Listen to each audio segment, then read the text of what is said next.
पापा को मक्खन लगा रही थी ना, अब संभालो। अब ऑडिट होगा तो क्या करेंगे हम? ऑडिट होगा तो जेल में जाएंगे। और ये कैसी बात बोल रहे हो तुम?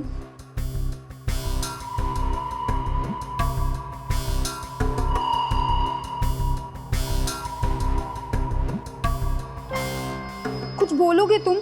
मुझे बहुत डर लग रहा है। तू टेंशन मत ले, सब संभाल लिया मैंने। कल अपनी जिंदगी बदलने वाली है। हाँ? सच्ची?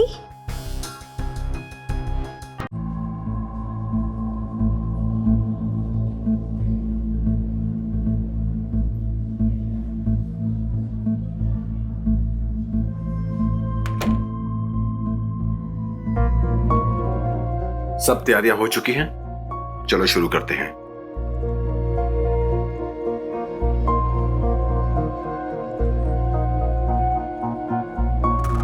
सर, मैं डॉक्टर प्रफुल्ल को बुलाती हूँ। हाँ जल्दी बुला के ले आओ। Doctor Praful, doctor Praful.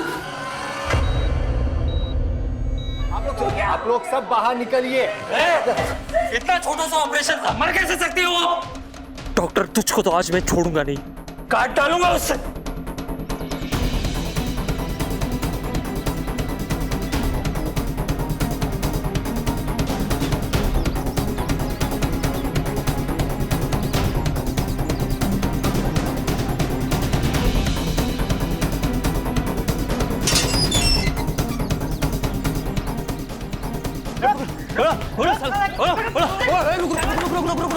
अबे पागल है क्या? देख नहीं रहा किसका घर है? अंदर जाएंगे तो फंस जाएंगे। गुड्डे की पहुंच बहुत ऊपर तक है। तो क्या हुआ? इतना डर क्यों रहे हैं? घुस के खींच लाते ना उसको। देख, तुझे जाना है तो जा, हम लोग रिस्क नहीं लेंगे। अरे यार, पैसे कैसे मिलेंगे? चल बाद में आते हैं। अरे रुक विजय, बाहर आ, नहीं तो दरवाजे तोड़ के अंदर आ जाएंगे।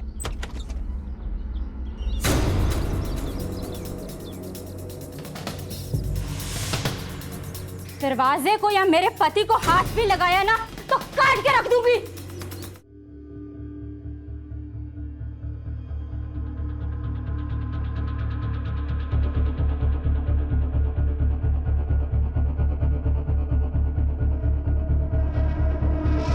क्या हो रहा है यहाँ पर? शास्त्री जी, आपके दामाद विजय ने हम लोगों से लाखों रुपए लिए और अब वापस नहीं कर रहा है। हाँ बिल्कुल नहीं दे रहा है वो। और शांति रखिए, मैं विजय को लेके आता हूँ, लेकिन तब तक आप सब लोग शांति से खड़े रहेंगे, कोई हंगामा नहीं। माँ जी प्लीज बाबूजी को समझाइए ना, इस बार पैसे दे दे, मैं जल्दी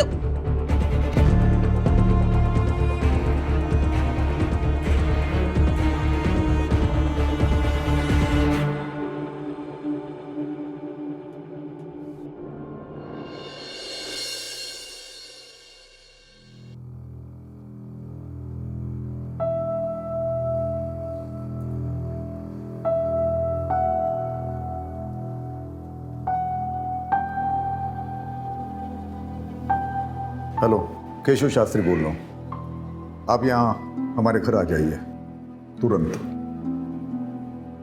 बाबूजी, बाबूजी मैं आपका दामाद हूं, आप ऐसा नहीं कर सकते।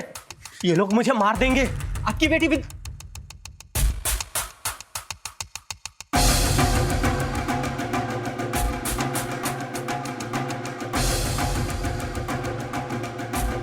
सुन, मेरा दामाद होने के नाते तुझे एक शरीफ और जिम्मेदार इंसान होना चाहिए था, और तू एक नंबर का धूर्त और धोखेबाज आदमी है, जिसकी सजा तुझे मिलनी चाहिए। ले जाइए इसे।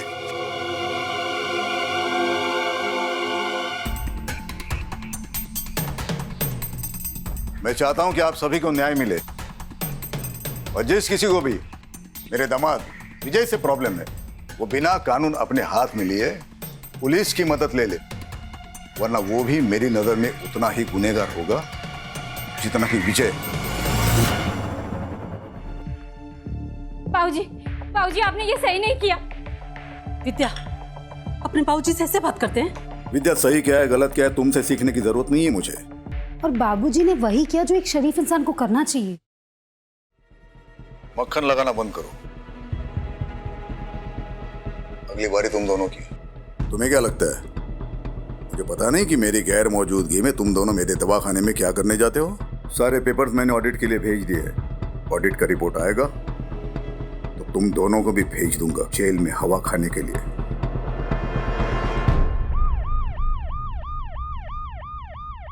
सर मैंने ही आपको कॉल किया था, प्लीज। डॉक्टर सेठ, आपने कहा था कि एक पेशेंट की डेथ हुई है। हाँ सर, पेशेंट की बॉडी तक उठाकर ले गए और रिलेटिव्स के सर पर तो खून सवार था। मैं बहुत डर गया था, इसीलिए फिर आप लोगों को फ़ोन किया। ऑपरेशन आप ही कर रहे थे? नहीं, मतलब लेकिन यहाँ सर्जन तो डॉक्टर प्रफुल्ल है ना? मेन सर्जन तो डॉक्टर प्रफुल्ल ही हैं।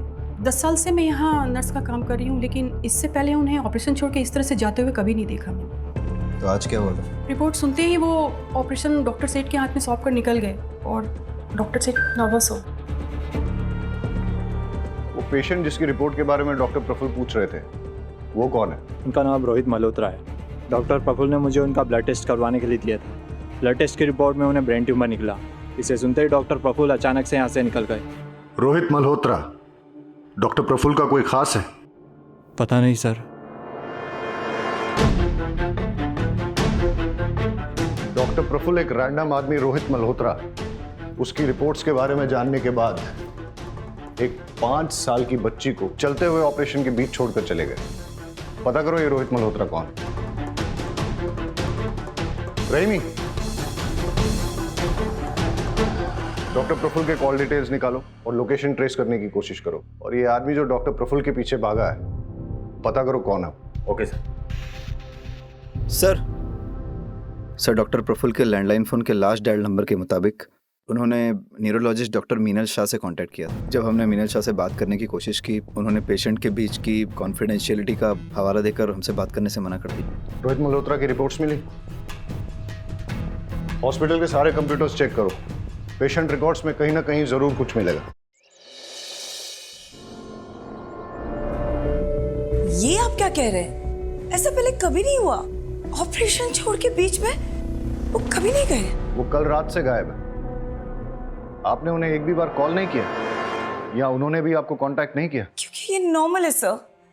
पिछले 2-3 महीने से वो काफी बिजी चल रहे थे और कई बार तो 2-3 दिन तक वो घर भी नहीं आते थे। हमारी तो फोन पर भी बात नहीं होती थी। डॉक्टर प्रफुल्ल किसी प्रॉब्लम में थे? कोई टेंशन, कोई स्ट्रेस? नहीं सर, ऐसी तो कोई बात नहीं थी। अच्छा, आप उनके किसी पेशेंट रोहित मल्होत्रा के बारे में कुछ जानती हैं? रोहित? नहीं सर। Hello sir.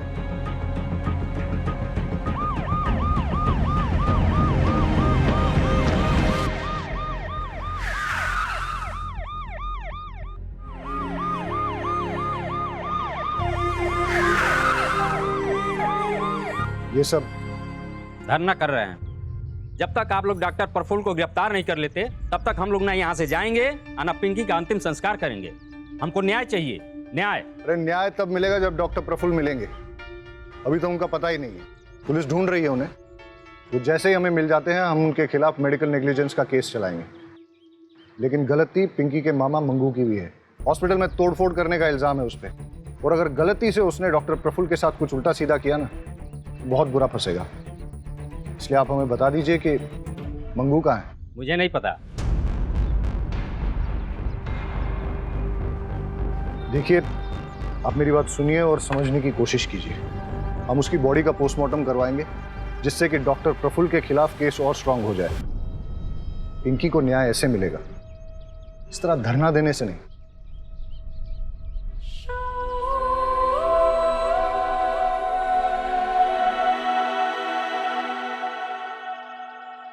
गांव वालों पे नजर रखो।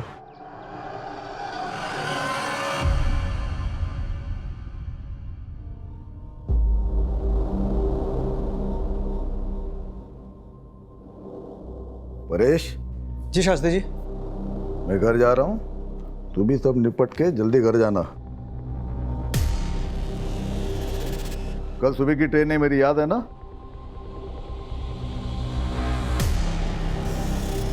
जी शास्त्री जी।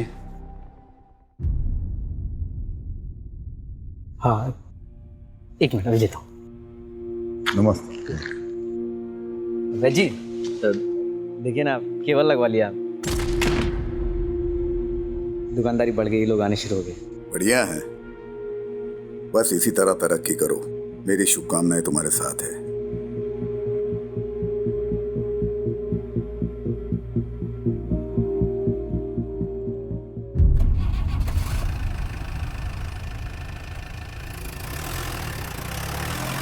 अरे चमन, रास्ते जी को मक्खन लगानी बहुत आदत है तेरी। गिफ्ट लेने का ज्यादा शौक है क्या तुझे? क्या परेश भाई, चलिए ना आपको एक स्पेशल चाय पिलाता हूँ। स्पेशल चाय पिलाता हूँ, खुद भी ले। क्या परेश भाई आप भी। पापा को मक्खन लगा रही थी ना, अब संभालो। अब ऑडिट होगा तो क्या करेंगे हम? ऑडिट होगा तो जेल में जाएंगे। और ये कैसी बात बोल रहे हो तुम?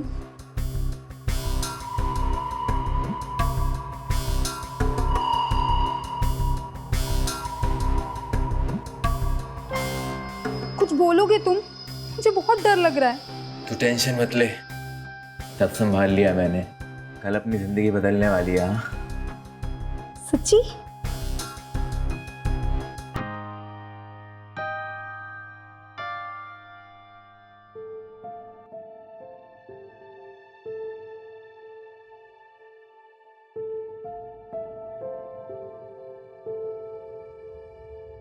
बाबूजी, आपसे कुछ बात करनी है। तुम्हें पता है ना, इस रूम में किसी को भी आने की इजाजत नहीं है। बाबूजी, आप प्लीज विजय को छुड़वा लीजिए, प्लीज।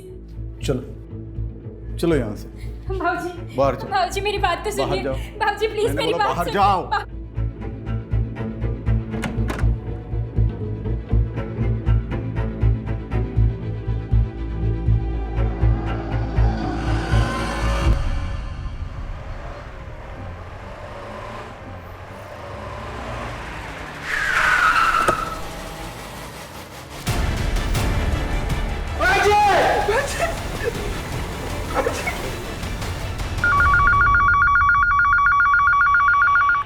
हेलो सर, एक कटा हुआ हाथ मिला यहाँ। क्या? कहाँ?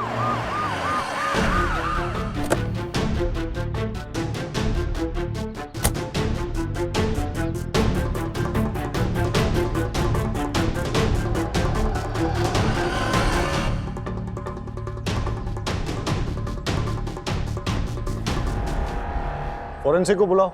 जी सर। कट को देखकर ऐसा लग रहा है कि हाथ को किसी घरेलू हथियार से काटा गया है। सब नाखून उखाड़े गए, मतलब टॉर्चर। लगता नहीं है यहाँ कोई सीसीटीवी मिलेगा। इन लोगों से पूछताछ करो, देखो कुछ और इन्फॉर्मेशन मिलती है क्या। कब देखा ये? बहुत सारे चील कौवे उड़ रहे थे और आके देखा तो हमने पुलिस को फ़ोन लगाया। तुम लोगों ने कुछ ऐसा देखा जो बहुत अजीब हो? नहीं सर, किसी को आते जाते कुछ फेंकते हुए? नहीं सर। आसपास के सारे पुलिस स्टेशंस और हॉस्पिटल्स में पता करो कि किसी की कोई मिसिंग रिपोर्ट है क्या, या किसी ऐसे आदमी की इंफॉर्मेशन जिसका हाथ कटा हो या फिर हाथ इंजर्ड।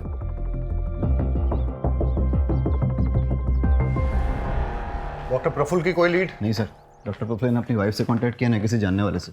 उनका नंबर भी ट्रेसेबल नहीं आ रहा। और मगनू? सर उसके बारे में भी कुछ पता नहीं चल पाया सर। हो सकता है मंगू ही डॉक्टर को उठा ले गया हो। किडनैप, लेकिन अभी तक कोई रैंसम कॉल आया नहीं। वाघेला सर, हॉस्पिटल की इन्वेस्टिगेशन से कोई लीड मिली? यस सर, 2 बातें निकल के सामने आई सर।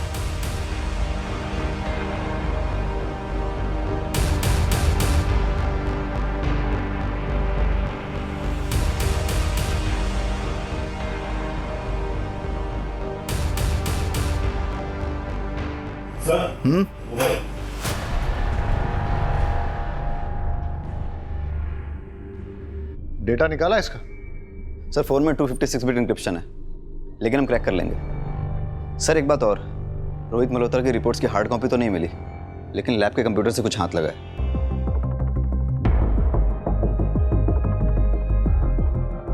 इसकी मुझे हार्ड कॉपी मिल सकती है? जी सर।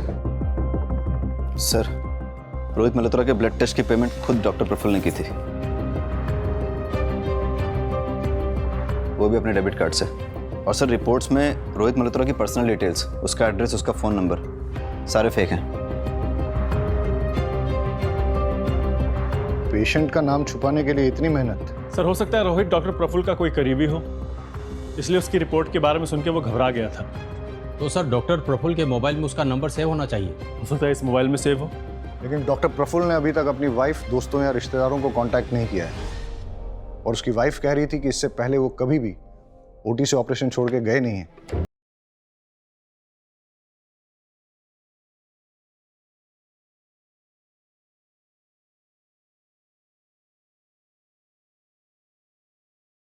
की एज भी 46 साल, दोनों का ब्लड ग्रुप AB नेगेटिव, और ये डॉक्टर प्रफुल्ल के मोबाइल के लास्ट 3 डिजिट्स 436, रोहित मल्होत्रा के मोबाइल के आखिरी 3 डिजिट 643। इतना बड़ा कोइंसिडेंस नहीं हो सकता। डॉक्टर प्रफुल्ल और रोहित मल्होत्रा का DNA मैच करके देखो, अगर मैच नहीं होता है तो फिर रोहित मल्होत्रा को ढूंढना पड़ेगा। मैच हुआ तो डॉक्टर प्रफुल्ल ही रोहित मल्होत्रा है, और उसे ब्रेन ट्यूमर है।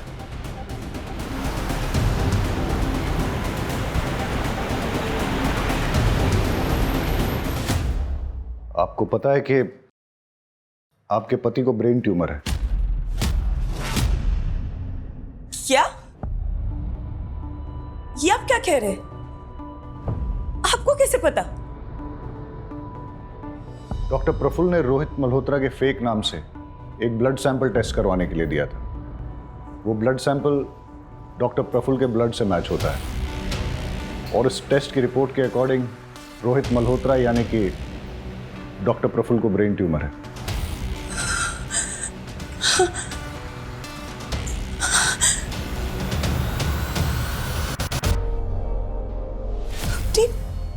बीमारी तक मुझसे छुपाने लगे। पहले ऐसे नहीं थे, सब बताते थे मुझे, बहुत प्यार करते थे। पता नहीं क्या हो गया, क्यों? आप प्लीज उन्हें ढूंढिए, प्लीज। आप चाहे ना माने, पर वो बुरे इंसान नहीं है। आप प्लीज उन्हें ढूंढ दीजिए, प्लीज प्लीज।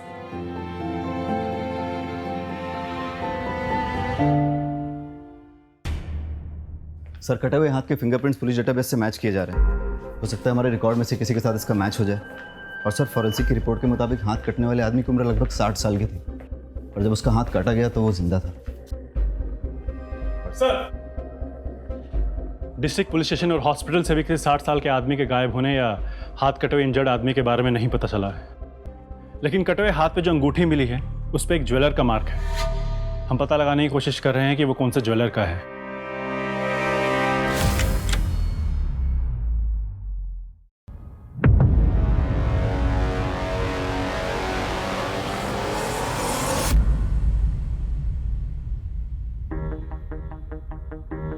परेश भैया, ये सब दवाखाना कैसे हो गया? तू निकल यहां से।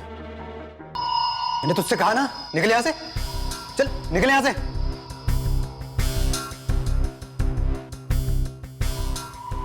कैश कितना था लॉकर में? पता नहीं, बाबूजी कभी किसी को बताते नहीं थे, काफी सीक्रेटिव थे बाबूजी। लॉकर की चाबी वैद्य के अलावा और किसके पास थी? हम में से तो किसी के पास नहीं थी, सिर्फ पापा के पास थी। उन्होंने परेश को दी हो तो पता नहीं, परेश पर बहुत भरोसा था उनको, उसी को मालूम होगा क्या हुआ, कैसे हुआ। आप नीचे, आप नीचे। अब सच बोल। सर मैं सच ही बोल रहा हूँ सर, मेरा विश्वास कीजिए। मेरे पास तिजोरी की चाबी नहीं थी। तिजोरी की चाबी सिर्फ वैद्य जी के पास थी। मेरे पास तो सिर्फ क्लिनिक की चाबी है। जब तूने देखा कि क्लिनिक में चोरी हो गई है तो तूने तुरंत फैमिली को फोन करके कांटेक्ट नहीं किया? बात यह है सर कि वैद्य जी ने मुझसे कहा था कि फैमिली के किसी भी मेंबर को क्लिनिक के आसपास भटकने मत देना, इसलिए मैंने किसी को इन्फॉर्म नहीं किया। ठीक है, हम वैद्य जी को कॉल करके पूछ लेते हैं कि तू सच बोल रहा है कि झूठ। चल वैद्य जी का नंबर बोल बोल बोल। वो तो नहीं मिलेंगे सर। क्यों? क्योंकि सर वैद जी किडनैप हो चुके हैं और मेरी आंखों के सामने उनका तूने रिपोर्ट नहीं की? वो लोग भाग गए सर। कौन सी गाड़ी थी और नंबर क्या था? मुझे कुछ याद नहीं सर, उस समय मेरा दिमाग सुन्न हो गया था, मैं कुछ देख और समझ नहीं पाया, मुझे कुछ याद नहीं सर। हाँ, गाड़ी छोटी थी, मतलब कार थी, इतना मुझे याद है।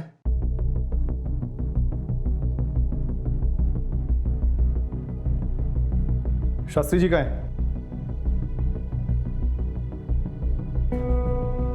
कॉन्फ्रेंस के लिए गए हैं इगतपुरी। अच्छा, अगर मैं कहूं कि वो वहां पे पहुंचे ही नहीं है। 2 दिन हो गए आपके पापा को घर से गए हुए, लेकिन आपने एक बार भी उनको कांटेक्ट करने की कोशिश नहीं की। आपको ये भी मालूम नहीं है कि वो वहां पहुंचे भी हैं कि पहुंचे ही नहीं है। कैसी फैमिली है आपकी? फिंगरप्रिंट्स हमारे डेटाबेस में किसी के साथ मैच हुए? नहीं सर, उस आदमी का कोई क्रिमिनल रिकॉर्ड नहीं है। Yes doctor. देखिए, हाथ जब हमने बरामद किया तब उसे कटे हुए 48 घंटे हो चुके थे। पहले सारी उंगलियों के नाखून उखाड़े गए, मतलब टॉर्चर। फिर हाथ काटा गया। हाथ काटते वक्त विक्टिम जिंदा था, लेकिन इस तरह हाथ काटने के बाद अगर ब्लीडिंग को ना रोका जाए तो अब तक शायद विक्टिम जिंदा ना बचा हो। गमछे में जो खून मिला है वो कटे हुए हाथ का ही है, लेकिन उस गमछे में जो एक बाल मिला है वो किसी और का, क्योंकि बाल का डीएनए खून से मैच नहीं हो रहा। और वो अंगूठी?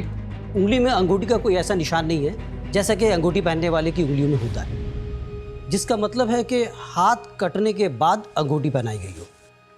क्यों कोई किसी का हाथ काटकर उसमें अंगूठी पहनाकर फिर हाथ को फेंक देगा? क्या वजह हो सकती है? हो सकता है हमें कोई क्लू देने की कोशिश कर रहा हो, या क्रिमिनल हमें मिसलीड कर रहा है। यानी कि क्रिमिनल या तो निहायती बेवकूफ़ है या फिर बहुत ही डेयरिंग, जो हमें चैलेंज करने की कोशिश कर रहा है। लेकिन सर, पुलिस को कोई चैलेंज क्यों करेगा? होते हैं कुछ साइको ऐसे।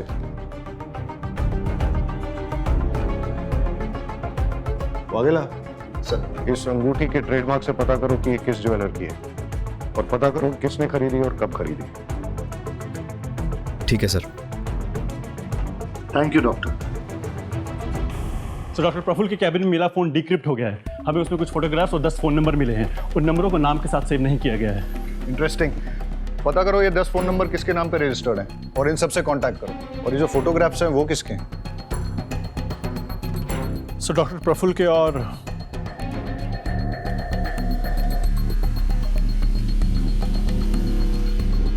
और भी इंटरेस्टिंग। सर ज्वेलर का पता लग गया है। हमने पूछताछ की तो उसने बताया कि सीमा कपाड़िया नाम की औरत ने उस अंगूठी को खरीदा था। बुलाओ से। इस अंगूठी को पहचानती हैं आप? हाँ हाँ बिल्कुल, मैंने ही तो खरीदी थी ये बहुत टाइम पहले, लेकिन काफ़ी टाइम से ये मुझे मिल नहीं रही। आप लोगों को कहाँ से मिली है? डॉक्टर प्रफुल्ल पारिक को जानती हैं? नहीं तो मैं किसी डॉक्टर प्रफुल्ल को नहीं जानती। लेकिन ये फोटोज तो कुछ और ही बोल रही हैं।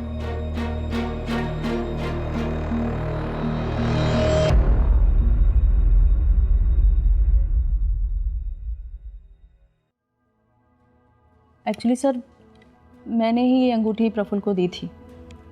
वो कॉलेज टाइम में हम साथ थे, हमारा अफेयर चल रहा था, लेकिन कुछ टाइम बाद मेरी शादी मिस्टर कपाड़िया से हो गई और प्रफुल्ल की भी शादी हो गई, लेकिन हमारा मिलना जुलना अभी भी जारी था। लेकिन आपने डॉक्टर प्रफुल्ल को पहचानने से भी इनकार क्यों किया? प्रफुल्ल कुछ टाइम पहले से मुझसे पैसे मांगने लगा, कह रहा था कि उसके हॉस्पिटल में कुछ लॉस चल रहा है।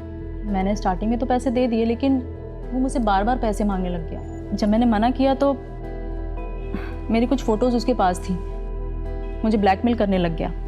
तो फिर आपने क्या किया? मैं क्या करती सर, किसी ना किसी तरह पैसे का अरेंज करके उसको देती रही, लेकिन उसकी डिमांड्स बढ़ती जा रही थी। इसलिए आपने उसको गायब करवा दिया या फिर मार ही दिया? नहीं नहीं, बिल्कुल भी नहीं सर। सर मैंने ऐसा बिल्कुल नहीं किया है सर, ट्रस्ट मी, मैंने कुछ भी नहीं किया सर, कुछ नहीं किया। अंगूठी तो डॉक्टर प्रफुल्ल की ही है और कटा हुआ हाथ किसी और का है।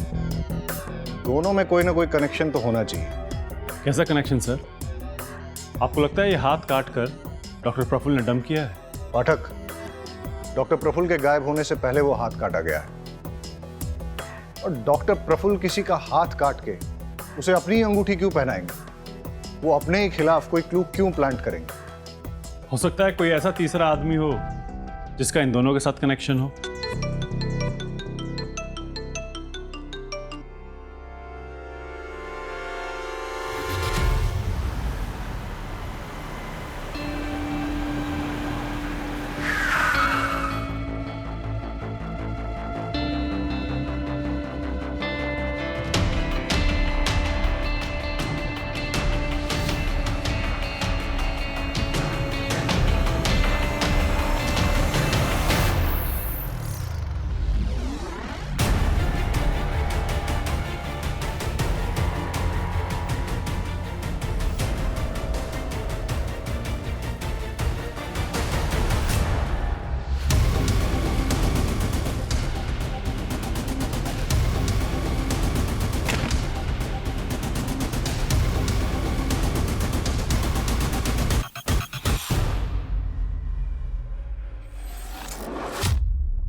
चुप, रोना गाना बंद कर। ये बता डॉक्टर प्रफुल्ल कहाँ है? मुझे कुछ नहीं पता। बता, बोल। मैं तो आपके डर के वजह से मैं चुप रहा था साहब। मेरे पास खाने के भी पैसे खत्म हो गए थे साहब, इसलिए मैं गाँव पैसे लेने गया था। वो बताता है डॉक्टर प्रफुल्ल कहाँ है या दुए? साहब मुझे नहीं पता साहब, पता होता तो मैं खुद ही उसको मार देता। अब तक आपको उसकी लाश मिल चुकी होती साहब। साले की किस्मत बहुत अच्छी है, उस दिन बच के भाग गया मेरे हाथों से साहब।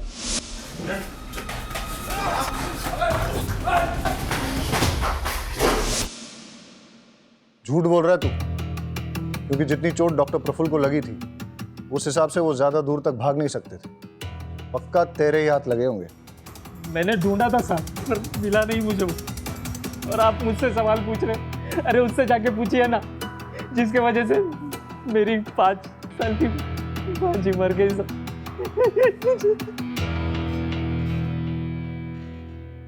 देख, उसकी वजह से उस डॉक्टर पर मेडिकल नेग्लिजेंस का केस बनता है और ये बात पोस्टमार्टम रिपोर्ट से साफ हो जाती है कि पिंकी की मौत डॉक्टर की लापरवाही की वजह से ही हुई थी। लेकिन तू इससे ये मत समझना कि डॉक्टर के गायब होने के केस से तू भरी हो जाएगा।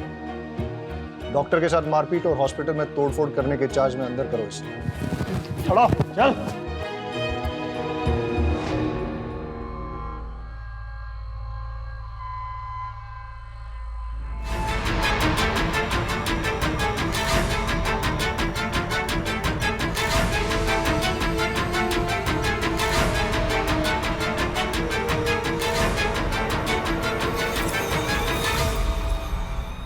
सही कहा था आपने कि वैद्य जी किसी को भी अपना लॉकर छूने नहीं देते, लेकिन हमें वहां पर एक और फिंगरप्रिंट मिले हैं और वो आपके हैं।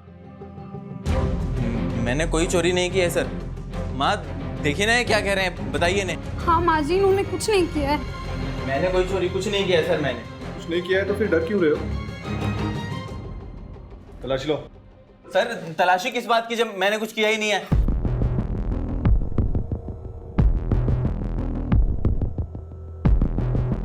सर आपको जरूर कोई गलतफहमी हुई है, आप मेरी बात समझने की कोशिश कीजिए। मैं आपको ये देखिए इसकी अलमारी से क्या मिला है।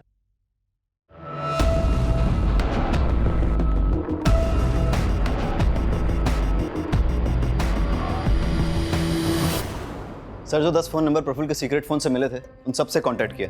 ज़्यादातर लोग बात नहीं करना चाहते, लेकिन जो सबसे फ्रीक्वेंट कॉलर मेहता है वो मिलने को तैयार है, उसे बुलाया है। चलो देखते हैं मेहता क्या कहता है।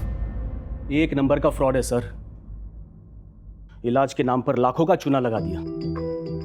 पहले बोला कि मिरेकल, फिर जब कोई फायदा नहीं हुआ तो बोला कि एक्सपेरिमेंटल था। एक्सपेरिमेंटल? जरा खुल के बताइए, कौन सा, किस बीमारी का इलाज? सर मैं इम्पोर्टेंट हूं, नामर्दानगी का इलाज करा रहा था। सर मैं तो और बाकी 9 लोग जिनके नंबर उस फोन में से मिले थे उनका कच्चा चिट्ठा निकालते हैं।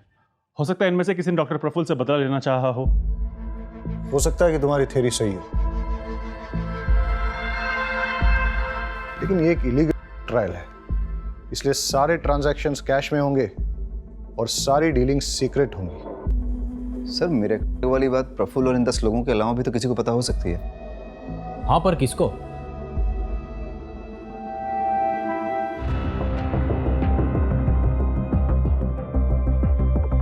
10 आदमी जिन पे ये एक्सपेरिमेंट चल रहा था, उनमें से किसी ने भी डॉक्टर प्रफुल्ल या आपको कोई धमकी वगैरह दी?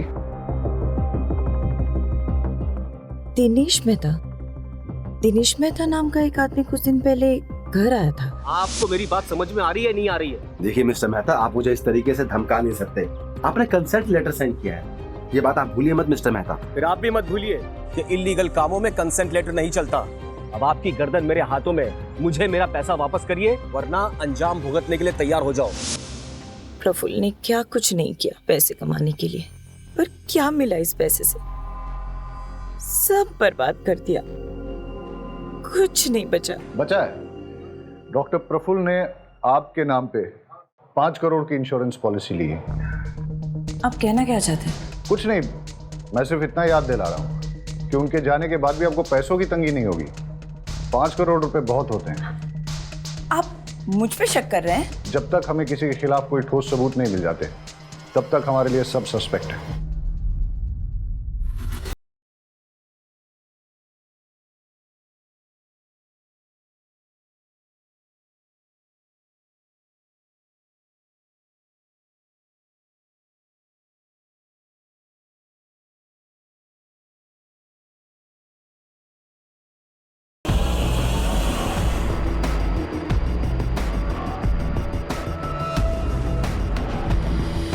सर मुझे तो ये कटे हुए हाथ वाले केस का पार्ट लग रहा है।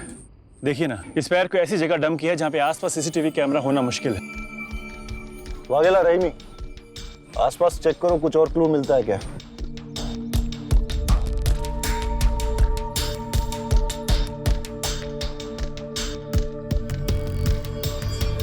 पैर को काटने से पहले टॉर्चर किया गया है, लेकिन इस बार डिफरेंस सिर्फ इतना है कि पैर को किसी प्रोफेशनल तरीके से काटा गया है, जैसे कि किसी सर्जिकल इंस्ट्रूमेंट से। हो सकता है कि हम सही हो। ये कटा हुआ पैर और वो कटा हुआ हाथ एक ही बॉडी का हो। डीएनए मैच करा के देखते हैं और देखते हैं कि फॉरेंसिक की इन्वेस्टिगेशन से क्या मिलता है।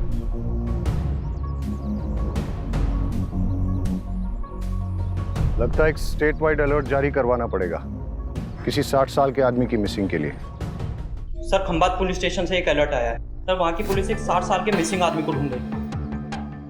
उन्हें एक 60 साल के आदमी का कटा हुआ हाथ और पैर भी मिला है।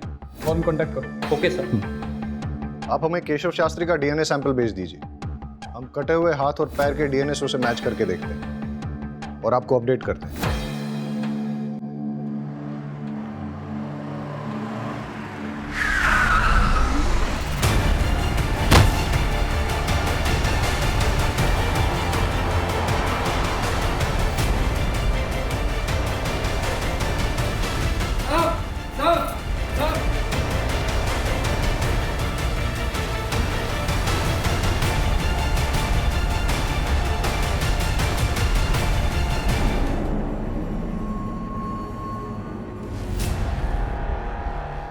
आपने जो डीएनए सैंपल भिजवाया था वो मैच कर गया है। इस बार भी पैर काटते वक्त वो आदमी जिंदा था।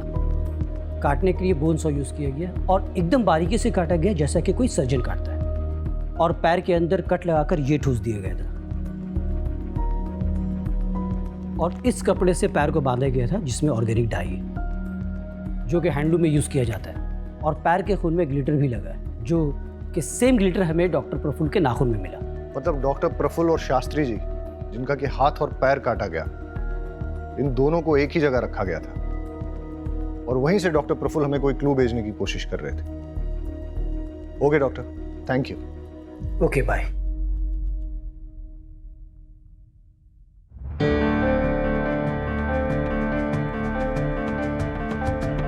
ये बीड्स, हैंडलूम और इस कपड़े में जो ऑर्गेनिक डाई लगी है, ऐसा काम तो आसपास के एरिया में एक ही गांव में होता है। मतलब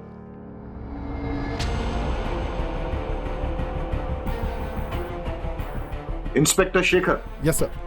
मैंने आपको यहाँ इसलिए बुलाया क्योंकि हमें विक्टिम की लोकेशन का पता चल गया। आप लोग भी चलिए हमारे साथ। सर।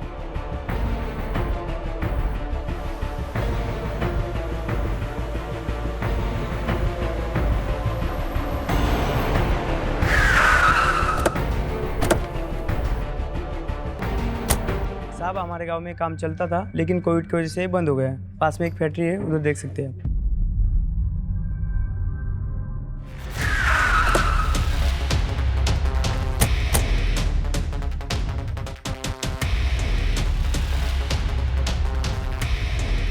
शास्त्री भाई ये मर जाएगा, अबे छोड़। चल हम निकलते हैं। नहीं हा? नहीं नहीं छोड़ उसको।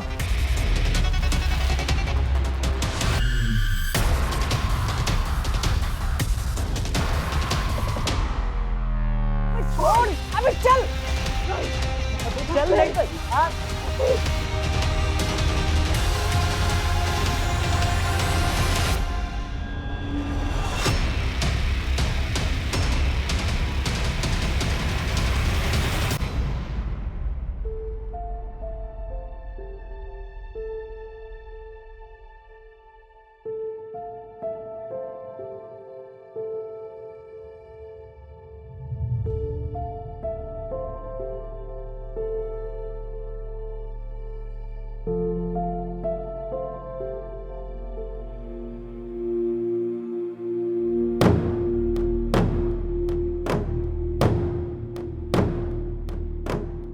यही वो किताब है ना जिसके पीछे तुम लोग पढ़े थे। इस किताब में आयुर्वेदिक सीक्रेट्स हैं जिससे कि शास्त्री जी इलाज किया करते थे। तुम लोगों को क्या लगा तुम इस किताब को हासिल करके शास्त्री जी जैसे अमीर बन जाओगे?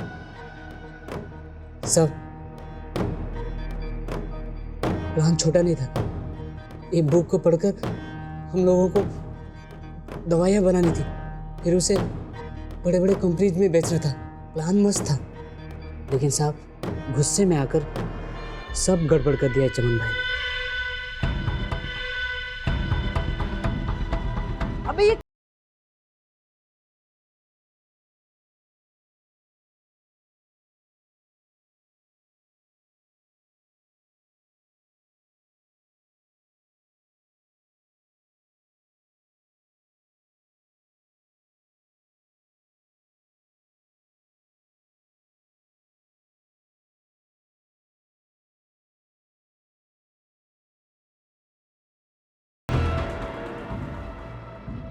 लेकिन साहब वो डॉक्टर भी निकम्मा निकला। तो इसलिए तुम लोगों ने डॉक्टर प्रफुल्ल को भी मार दिया? मेरे प्लान के बीच में कोई नहीं आ सकता, चाहे वो डॉक्टर हो चाहे शास्त्री। मैं दवाई बना के बेच कर रहा हूँ। सर लगता है पागल हो गया है।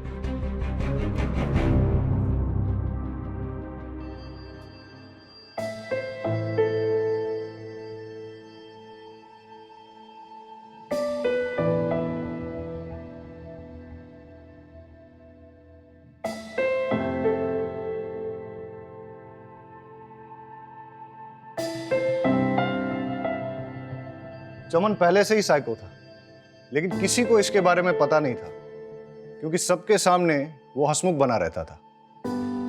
चमन ने सोचा कि अगर वो किसी तरह से शास्त्री जी की किताब को हासिल कर लेता है तो वो शास्त्री जी की तरह ही संपन्न बन जाएगा। लेकिन उसे यह नहीं पता था कि विद्या को चोरी या जबरदस्ती से हासिल नहीं किया जा सकता। विद्या के लिए गुरु बहुत जरूरी होता है। अगर किसी तरह से चमन को ये किताब मिल भी जाती, लेकिन बिना गुरु के वो उसका कोई फायदा नहीं उठा पाता। लालच से अकल पर पर्दा पड़ जाता है और यही चमन के साथ भी हुआ। इसीलिए अब चमन पर आईपीसी की धारा 326 voluntarily causing grievous hurt through dangerous weapon, धारा 368 किडनैपिंग, धारा 343 रॉन्गफुल कन्फाइनमेंट, धारा 330 और 348 टॉर्चर, धारा 302 मर्डर, इसके तहत चार्जेस लगाए जाएंगे।